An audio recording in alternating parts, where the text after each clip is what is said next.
Timp de 3 zile în municipiul Galați, limba greacă s-a bucurat de un interes aparte odată cu desfășurarea celei de-a 23-a ediție a Olimpiadei Naționale de Limbă Neogreacă, un eveniment dedicat excelenței în studiul limbii și culturii elene.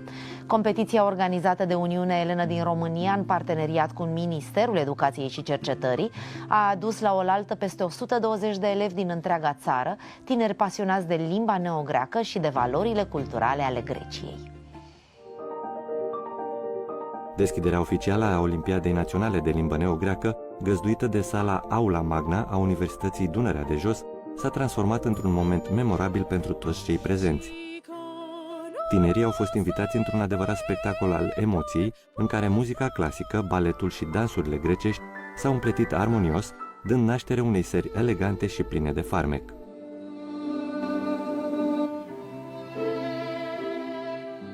Această competiție, aflată la 23-a ediție, își propune să valorifice competențele elevilor în domeniul limbii, culturii și civilizației neoelene și nu numai competențe, să promoveze și excelența în competiție, în emulație, la nivelul elevilor care își doresc să-și perfecționeze cunoștințele în domeniul limbii neoelene și a culturii grecești. Limba greacă, purtătoarea unor concepții fundamentale din civilizația europene, continuă să inspire și astăzi prin continuitatea și forța sa. E o bucurie pentru mine să fiu între atâtea minți luminate, între atâția profesori deosebiți și copii care se străduiesc să învețe limba neoelenă, o limbă care nu e ușoară deloc, care cu siguranță vor fi cei ce vor transmite mai departe urmașilor tradițiile și tot ce au învățat de-a lungul timpului referitor la civilizația greacă, la limba greacă și la istoria elenismului. Pe parcursul probei scrise, desfășurate la Colegiul Național Costache Negri, participanții și-au demonstrat competențele lingvistice, creativitatea și dedicarea într-un climat academic plin de concentrare și entuziasm. Olimpiada s-a desfășurat după standarde europene pe niveluri de competență lingvistică. Liceul nostru este un liceu care dăinuie de un număr semnificativ de ani. Suntem aici din 1877. Este un liceu cu vechime, este o clădire, monument istoric, avem o istorie bogată și un palmares bogat prin elevii noștri care ne fac cinste și ne onorează. Cred că întotdeauna Olimpiada școlară, indiferent de disciplină, dincolo de susținerea probelor specifice, aduc un beneficiu tuturor participanților, aceea de a lega prietenii, de a se cunoaște, de a se crea până la urmă o comunitate de elită în domeniu, atât în cadrul, în privința profesorilor care se cunosc și împărtășesc din experiența lor didactică, cât și în privința elevilor care se regăsesc poate mult mai bine într-un astfel de grup elitist. Putem fi mândri că datorită deputatului nostru, domnul profesor universitar, doctor abilitat Dragoș Gabriel Zisopol, există pe teritoriul României o olimpiadă internațională care se desfășoară anual la Palatul Parlamentului, strânind interes pentru foarte multe țări, nu numai din zonă, ci și din întreaga Europa. Într-adevăr, această olimpiadă este o pepinieră pentru Universitatea din București, este o pepinieră pentru studiile neoelene, dar este și o pepinieră pentru domeniul economic. Căci cei mai mulți dintre absolvenții noștri lucrează la marile companii grecești, multinaționale, care leagă puternic cele două țări.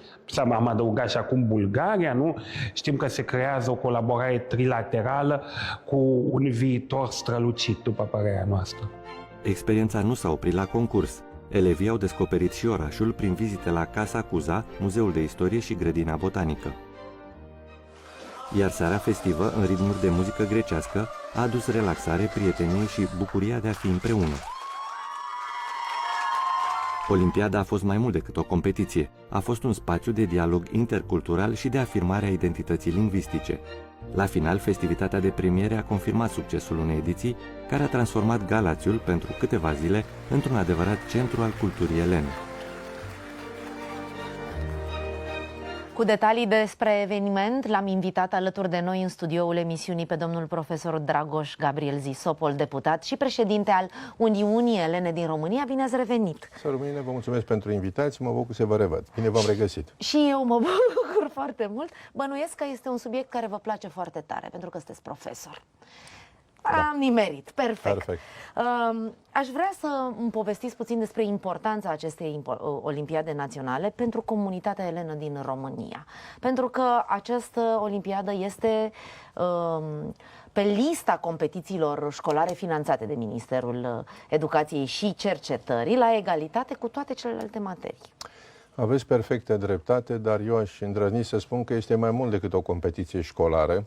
Înainte de tot și de toate este proiectul major al Uniunii Elene din România, se află în vârful piramidei tuturor proiectelor pe care noi le organizăm anual și am să vă și justific acest lucru, în primul rând pentru că noi stimulăm creativitatea și aducem valoare adăugată nu doar acestor tineri minunați care au participat la Olimpiadă, ci deopotrivă îndrăznesc să spun României și Greciei și mai mult decât atât pe plan european prin intermediul Olimpiadei Internaționale de Neogreacă. Da. Pentru că acești copii minunați se dezvoltă alături de Uniunea Elenă din România. Așa cum știți, sunt foarte mulți copii cetățeni români de etnie greacă, dar și sunt foarte mulți filoeleni care participă la Olimpiadă, ceea ce pentru noi este o mare bucurie. Copiii se bucură apoi de plecări în Grecia, participă la toate proiectele noastre culturale, la simpozioane, la momentele frumoase ale lansărilor de carte și în România și în Grecia. Deci, iată, sunt foarte multe manifestări, foarte multe proiecte pe care Uniunea Elenă din România le organizează pentru a le oferi posibilitatea acestor tineri să exerseze limba neogreacă. Acest proiect, prin faptul că noi am clădit Uniunea Elenă din România, Olimpiada Internațională de Neogreacă, fiind o olimpiadă unică și pe care am pus-o la dispoziția României, așa cum îmi place să spun țara primitoare pentru toate minoritățile naționale, am adus și valoarea adăugată țării noastre, pe de o parte, dar și Greciei, pentru că, iată, avem o lege dedicată zilei limbii neo-elene, iar România a fost prima țară care i-a dedicat această lege pe plan mondial, în 2018, iar anul trecut, în 2025, iată că Ziua Limbii Elene a devenit și zi recunoscută pe plan mondial de tip UNESCO. Da. Un lucru, iată, foarte important care arată internaționalizarea proiectelor noastre, un lucru extraordinar de important, raportat la valoarea adăugată de care discutam anterior. Deci aici discutăm de foarte multe tipuri de proiecte și, pe de altă parte, noi avem colaborări bilaterale cu universități din Grecia. Foarte multe cadre didactice din România studiază și se perfecționează în ceea ce privește limba neogreacă. Copiii noștri Deci este un demers complex. Exact. Au participat și participă la foarte multe proiecte de tip Erasmus+. Sunt foarte multe premii pe care noi ulterior le oferim acestor copii. Deci, iată, sunt foarte multe proiecte, atelierele de creație, concursurile de muzică, dialogul Timpul și Lumea, un alt proiect pe care l-am pus la dispoziția Ministerului Educației și Cercetării din punct de vedere al dezvoltării culturale a acestor tineri minunați ai țării noastre. Deci sunt foarte multe. Există un amalgam de proiecte care contribuie, pe de o parte, la realizarea acestei olimpiade, la desăvârșirea acestor tineri minunați și, mai mult decât atât, am reușit să le realizăm un ciclu fundamental, pentru că, așa cum bine știți, Uniunea Elenă din România, împreună cu partenerii, sigur, cu ministerele de resort din România și Grecia, cu inspectoratele, prin intermediul comunităților grecești teritoriale, fără de care nu putem face absolut nimic, am reușit să avem, de exemplu, posibilitatea ca acești tineri minunați să studieze la nivel universitar la București și la Iași.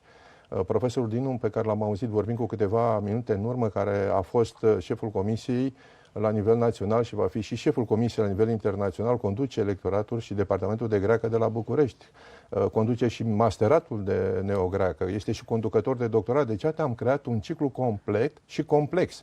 Deci, acești copii au o perspectivă extraordinar de interesantă și importantă, cu atât mai mult cu că sunt foarte mulți copii din diaspora greacă care vin în România să facă studii, pentru că, iată, noi am reușit să avem acest ciclu foarte important care aduce valoare adăugată, așa cum spuneam anterior, deopotrivă României și Greciei, dar și Europei. Mi-ați răspuns foarte complex la această primă întrebare. Mi-e frică să vă pun pe a doua, dar totuși se va întâmpla. Ce înseamnă pentru Uniunea Elenă din România să organizeze o olimpiadă de asemenea amploare și de asemenea aș vrea să știu totuși care au fost anul acesta principalele provocări. Da, pentru Uniunea Elenă din România o mare responsabilitate. Este o mare responsabilitate pentru că, așa cum cred că v-ați dat seama din cuvintele pe care vi le-am expus anterior, nu este un simplu proiect. Nu, este e un demers complex. Un demers extraordinar de complex și de aceea responsabilitatea este foarte mare și permiteți-mi să le mulțumesc tuturor celor care au contribuit și contribuie la succesul acestor manifestări, plecând de la elevi, părinții, profesorii din Grecia sau din România, cadrele didactice în general, comunitățile grecești, ministerele de resort, iată, inspectoratele și în cazul de față inspectoratul școlar județean din Galați. Comunitatea noastră din Galați a dus greu la anul acesta. Doamna președinte Zanfiropol, care este președinta comunității noastre, dar și vicepreședinte al Uniunii Elene din România, a făcut minune acolo. De altfel, a reușit să aducă și sponsorizări, a oferit într-un an în care bugetul știm că nu e tocmai darnic. Aceasta a fost o mare provocare înainte de tot și de toate, bugetul fiind votat foarte târziu, nu au fost lucrurile așa cum ne-am fi așteptat noi, cum ne-am fi dorit noi, dar eu zic că ne-am descurcat. Pe de altă parte, a fost foarte, foarte greu, mai greu ca în alți ani. Lucrurile s-au finalizat, s-au rezolvat cu bine. O problemă foarte importantă a fost acea legată de faptul că copiii nu au beneficiat de premiile de la minister, deci nu au venit în timp util. Dar am primit astăzi de la doamna inspector de la Galați, care s-a ocupat de noi, doamna Cojocaru, și care vreau și public să-i mulțumesc pentru amabilitate și pentru efortul depus împreună cu echipa domniei sale. Am primit vestea că banii au ajuns și vor fi distribuiți tuturor copiilor în conturile părinților sau, dacă sunt majori, în contul acestor copii. Este o veste foarte importantă, în primul rând, pentru copii. De altfel, vine și Paștele. De altfel, Uniunea din România a oferit premii echivalente cu cele ale Ministerului, tocmai pentru a compensa, să spunem, această mică întârziere. Eu mi-am cerut scuze public copiilor și tuturor participanților, m-ați întrebat, v-am spus cinstit și onest, s-a rezolvat problema și mi s-a părut corect să și spunem și public pentru că acești copii să se bucure, pentru că este meritul lor și al cadrelor didactice și al tuturor celor care n-au fost alături. Mi se transmite în cască că mai avem 2 minute și eu mai am pentru dumneavoastră multe întrebări, dar vi le spun pe cele 2 care mă interesează foarte mult. Ce mesaj aș vrea să le transmiteți profesorilor, părinților, elevilor care participă în mod consistent și consecutiv și în fiecare an la genul acesta de concursuri și de asemenea un mesaj pentru toți cei care sărbătoresc învierea? Le spun acum ca să puteți să vorbiți. În primul rând vreau să le mulțumesc. Să le mulțumesc tuturor celor care au contribuit și contribuie la dezvoltarea acestui proiect. Repet, nu este un proiect simplu, este un proiect extraordinar de complex. Suntem o țesătură cu foarte multe fire inteligente și valoroase care creăm acest proiect și să știți că nu sunt vorbe mari, de la copiii aceștia minunați care vin alături de noi și care învață limba neogreacă, până la instituțiile partenere la nivel de ministeriate, ambasade Republicii Elene și exemplele pot continua. Vreau să le mulțumesc președinților comunităților grecești teritoriale pentru că aceștia sunt pepinierele. Aici se desfășoară majoritatea orilor de limba greacă și sâmbătă și duminică și mai mult decât atât. Tuturor celor care într-adevăr au contribuit și contribuie la desfășurarea în bune condiții, uneori de excelență a Olimpiadei noastre. În ceea ce privește sărbătorile pascale și mesajul pe care vreau să-l transmit tuturor membrilor Uniunii Elene din România, dar și celor care ne privesc, indiferent de etnie, este să avem sărbători luminate înainte de tot și de toate, pentru că sărbătoarea pascală este o sărbătoare a luminii și a păcii. Îmi doresc foarte mult pace, să fim cu toți împreună, o sărbătoare familială, să ne dea Bunul Dumnezeu tot ceea ce merităm după sufletul și munca noastră. Mulțumim foarte mult! Calia Anastasie. Mulțumim! Noi mergem mai departe.